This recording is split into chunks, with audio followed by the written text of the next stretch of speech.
Coalition government है, मखलूत हुकूमत, इसने आंखें बंद की हुई हैं।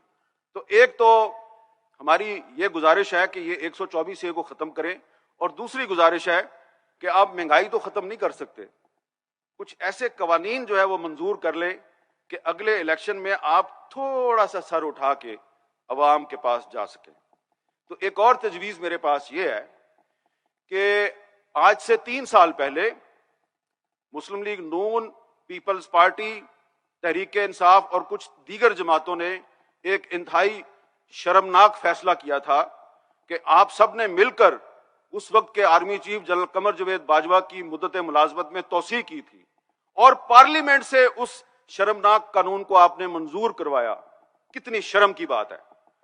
तो अब आपसे गुजारिश यह है कि कुछ अपने गुनाहों का कफारा अदा करें, और इसी पार्लियामेंट के जरिए, जिसने वो कानून पास किया था, इसी पार्लियामेंट के जरिए एक नया कानून पास करें और आर्मी चीफ की मुद्दत मुलाजमत में तोसी को हमेशा के लिए बंद करें, उस पर पाबंदी लगा दें।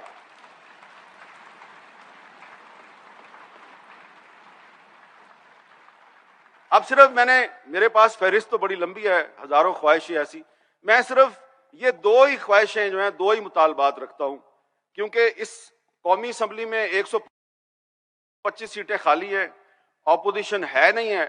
आपने सिर्फ एक रजा रबानी का बिल पास करना है, और एक वो जो पिछला आपने एक कौमी जुर्म किया था जनरल बाजवा को खुश करने के लिए, उसका कफारा अदा करना है। उसके लिए आपके पास मतलूबा मेजॉरिटी इस हाउस में मौजूद है, सिर्फ आपने थोड़ी सी जुर्रत का मुजाहरा करना है।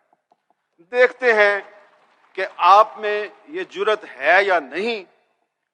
अगर हां, तो शायद एएनपी मजीद कुछ अरसा आपके साथ चले और हम खामोश रहे, लेकिन अगर नहीं तो फिर एएनपी भले आप लोगों के साथ चले, हम खामोश नहीं रहेंगे। बहुत बहुत शुक्रिया। विजिट कयो अवामी आवाज़ मीडिया ग्रुप की वेबसाइट awamiawaz.pk।